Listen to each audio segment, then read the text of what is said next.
नमस्कार सभी को, मैं रवि आप सभी प्यारे बच्चों का स्वागत करता हूं एनडीए की स्ट्रेटेजी वीडियो में। जो लास्ट के 30 दिन बचे हैं, 1 महीना बचा है, उसमें क्या क्या वो काम कर लिए जाएं कि हमारा सिलेक्शन जो होने ही वाला है वो और श्योर हो जाए। तो सबसे पहली बात, सीधी बात करेंगे, कोई बकवास नहीं, सिर्फ काम की बातें करेंगे। और गुरु मंत्र मैं आपको देने वाला हूँ। गुरु मंत्र मतलब जितना भी मैंने पिछले 6 साल में सीखा है एनडीए एग्जाम में क्या क्या करना चाहिए वो सब मैं आपको बताऊंगा, ठीक है। तो सुनिए बात, सबसे पहली बात, मैथ्स के अंदर क्या करना चाहिए। मैथ्स के अंदर जो भी मेन चैप्टर हैं उनके आप देखो, अभी भी 1 महीना बचा हुआ, अभी भी टाइम है। तो मैथ्स के जो भी मेन मेन चैप्टर हैं उनके आप अभी भी 70, 80, 100 क्वेश्चन सोल्व कर सकते हैं। इसलिए मैं ऑफलाइन क्लास में भी बताता रहता हूँ कि जैसे कि मान लो टॉप 6 चैप्टर हैं, ट्रिग्नोमेट्री है, स्टैटिस्टिक्स है, प्रोबेबिलिटी है, सेट रिलेशन फंक्शन है, मैट्रिक्स डिटर्मिनेंट है, स्ट्रेट लाइन है। इन 6 चैप्टर के आज भी अगर आप चाहो तो 100 क्वेश्चन हर चैप्टर के कर सकते हो। मतलब 6 चैप्टर के 600 क्वेश्चन होंगे, डेली के 30 क्वेश्चन भी करोगे तो आपके चैप्टर कवर होंगे। मतलब इन चैप्टर को तो आपने अभी भी टाइम है, थोरोली प्रैक्टिस करके जाना है, तभी आप इनके क्वेश्चन ज़्यादा कर पाएंगे और इनके क्वेश्चन आते भी ज़्यादा हैं, ठीक है।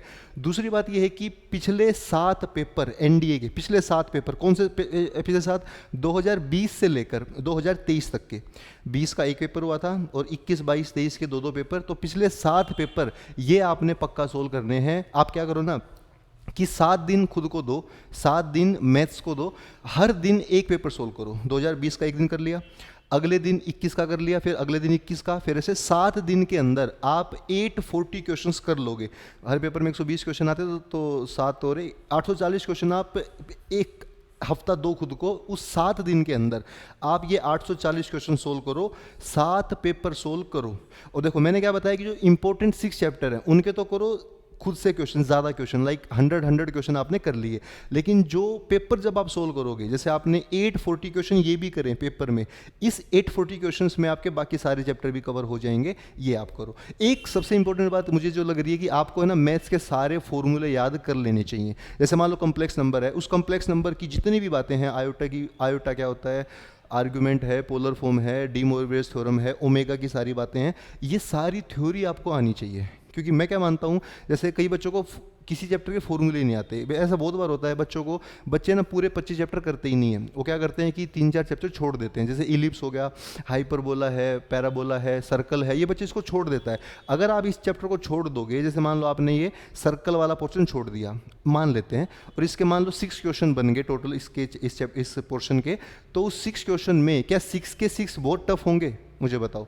ऐसा नहीं होगा। 6 में से मान लेते हैं 3 या 4 टफ होंगे, 2 तो आसान होंगे, और वो 2 वो बच्चा कर सकता है जिसको फॉर्मूले आते हैं। मतलब आप किसी भी एक भी चैप्टर, अभी 30 दिन है, मत छोड़ो मैथ्स का, जिसके अंदर आपका मतलब जिसके फॉर्मूले भी आपको ना आते हो। मैं ये मानता हूँ कि जिस बच्चों को पूरे मैथ्स के हर फॉर्मूला आता है वो बच्चा जरूर ही जरूर एग्जाम क्लियर कर लेगा। तो आपको पूरे 25 चैप्टर के फॉर्मूले आते हैं, पहली बात। दूसरी बात, आपने 6 चैप्टर जो मैंने अभी बताए हैं उनके 100 क्वेश्चन कर लिए हैं। और तीसरी बात, आपने क्या कर लिया है, आपने पिछले 7 पेपर सोल्व कर लिए हैं। अब आपको किस तरह बातें बता रहे हो, आप क्या करोगे इसमें हेल्प, मेरी बात सुनो। पहली बात तो ये जो फॉर्मूले हैं 25 चैप्टर के, उसकी पीडीएफ है जो मैं हज़ारों बच्चों को दे चुका हूँ। यूट्यूब पे जो जितनी भी मैराथन मैंने ली है उन सबकी पीडीएफ है, मैं बहुत बच्चों को दे चुका हूँ। अगर आप पहली बार ये वीडियो देख रहे हैं तो मुझे इस नंबर पर मैसेज करना जो नीचे चल रहा है, मैं आपको पीडीएफ देता हूँ। दूसरी बात, जो 6 चैप्टर के क्वेश्चन मैं बता रहा हूँ कि 100 क्वेश्चन करो, वो 100 क्वेश्चन उन 6 चैप्टर के आप मेरे से ले लो। उसमें मोस्टली पीवाईक्यू होंगे, थोड़े बहुत नए क्वेश्चन होंगे। तीसरी बात क्या बची थी हमारी, कि आपको क्या करना है, 7 पेपर करने हैं। अब 7 पेपर 2020 से लेकर 2023 तक के, यार वो आप गूगल पे डाउनलोड कर लो, या फिर आप कहोगे कि एक दो बच्चा क्लास में बोलता है कि सर आप डाउनलोड करके दे दो। अरे यार मतलब आप डाउनलोड भी नहीं कर सकते गूगल से, बताइए, तो गूगल से डाउनलोड कर लो 7 पेपर। उन 7 पेपर का यूट्यूब सॉल्यूशन मैंने ऑलरेडी यूट्यूब पे करा रखा है। तो आप पहले पेपर सोल्व कर लो और उसका सॉल्यूशन मेरे चैनल पे देख लो, किसी भी चैनल पे देख लो, और मेन बात है कि उस पेपर को सोल्व कर लो।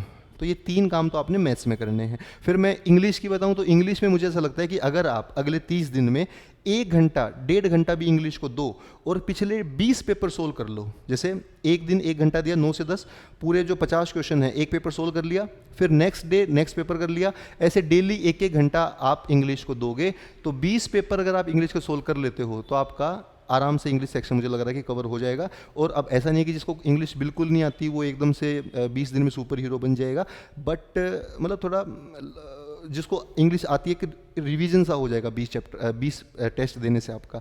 तीसरी बात जो मुझे लगता है कि जो सेक्शन बच गया हमारा फिजिक्स का, केमिस्ट्री का, बायो का और पूरी जीएस का, उसका मुझे ऐसा लगता है कि आप है ना उन चैप्टर्स के, जैसे मान लो फिजिक्स है, फिजिक्स के पिछले 10 साल में जितने भी PYQ आए हैं वो होंगे तकरीबन 10 साल में या 5 साल में वो होंगे मतलब 150-200 वो 200 PYQ तो फिजिक्स के कर लो, ठीक है। 100 PYQ पिछले 5 साल के 10 साल के केमिस्ट्री के कर लो, और 40-50 PYQ बायो के कर लो। मतलब साइंस सेगमेंट को लेके मेरा ये मानना है कि आप है ना उनके PYQ सोल्व कर लो पिछले 5 साल के 10 साल के। जैसे कितने क्वेश्चन आते हैं साइंस के? 50 क्वेश्चन आते हैं हर पेपर में, तो एक उसमें 100 पेपर हो गए, 100 क्वेश्चन हो गए एक साल में, है ना साइंस के। और साइंस के 100 क्वेश्चन हो गए तो 5 साल में 500 हो गए, तो मतलब 5 साल के पेपर सोल्व कर लो, 5 पेपर सोल्व कर लो एटलीस्ट पिछले। तो पिछले 5 पेपर आप PYQ साइंस के सोल्व कर लो, और PYQ ही ज्योग्राफी के, पॉलिटी के, हिस्ट्री के, ऐसा। और आपको यार 900 में से क्या 900 नंबर लेने हैं, आपको 900 में से 300, 350 में सिलेक्शन हो रहा है आजकल एनडीए में। बात समझ पा रहे हैं आप? तो साइंस को और जीएस के सिर्फ PYQ कर लो। मैथ्स की डिटेल में स्ट्रेटेजी मैंने बता दी है। इसके अलावा इंग्लिश के भी पेपर सोल्व कर लो, स्ट्रेटेजी यही है ना। मैथ्स का अब मैं क्योंकि मैथ्स का टीचर हूँ तो मैथ्स को मैं थोड़ा पूरा अच्छे से बताता हूँ, और बाकी सब्जेक्ट का इतना वो नहीं है, तो मैं कह देता हूँ कि PYQ कर लो। लेकिन एक बात और बतानी है कि आपको जो है मॉक टेस्ट पक्का देने हैं।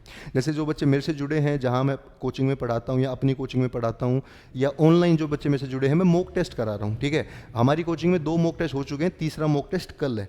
तो 10 mock test, 10 full syllabus mock test जिसमें नए क्वेश्चन होंगे वो आपको करने चाहिए। अब आप कहोगे सर 10 नहीं हो पाएंगे, तो ठीक है कोई बात नहीं, 5 कर लो, पर मॉक टेस्ट दिए बिना एनडीए में मत जाना। मॉक टेस्ट आपने पक्का दे के जाना है, क्योंकि होता क्या है ना, बच्चे को सब कुछ आता है, जब वो पहली बार टेस्ट देता है उसमें आते हुए सवाल गलत हो जाते हैं, है ना, वो एकदम से प्रेशर में आ जाता है, चीज़ें भूल जाता है, 2+2 3 लिख देता है, मतलब गलतियां करता रहता है। तो आपको वो सारी गलतियां ना हो। आप जब मॉक टेस्ट दे रहे हो तो आपको नया नया ना लगे कि सर सब कुछ नया नया लग रहा है, प्रेशर लग रहा है, नर्वसनेस लग रही है।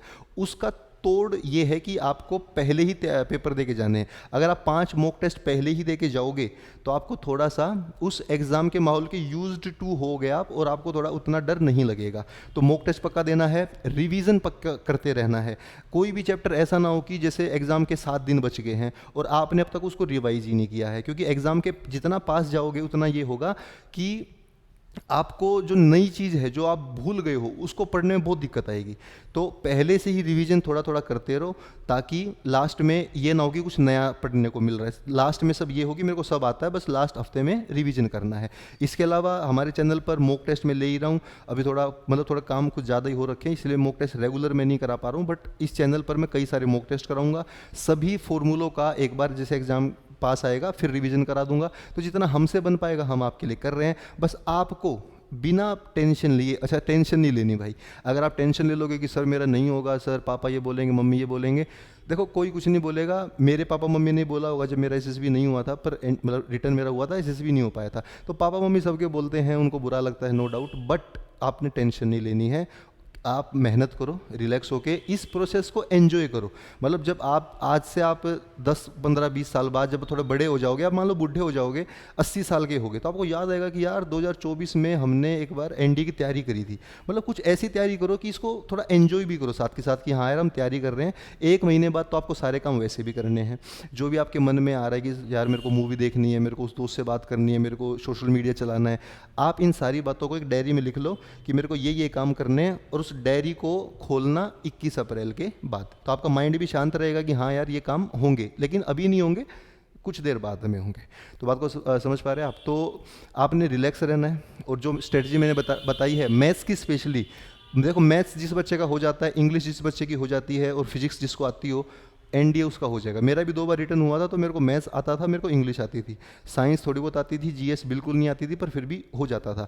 देखो जो मैथ्स वाला पोर्शन, इंग्लिश वाला अगर ज़्यादा स्ट्रॉन्ग है तो वो ओवरकम कर लेगा वीक पोर्शंस को, तो आपका एनडीए हो जाएगा। तो घबराने की बात नहीं है। 1 महीने बाद एग्जाम है, रिलैक्स होके पढ़ो, इस फेज को एंजॉय करो। होगा नहीं होगा किस्मत में है, लेकिन मेहनत आपके हाथ में है। मेहनत करो ताकि बाद में रिग्रेट ना हो कि यार हमने तैयारी नहीं करी थी। तैयारी करी फिर भी ना हो, ठीक है भाई, 5 लाख में से 7,000 का ही होगा, बहुत लाखों बच्चों का नहीं होगा, तो कोई बात नहीं, पर रिग्रेट नहीं होना चाहिए बाद में कि यार हमने तैयारी नहीं करी थी। चलिए, ऑल द बेस्ट सभी को, जय हिंद, टेक केयर।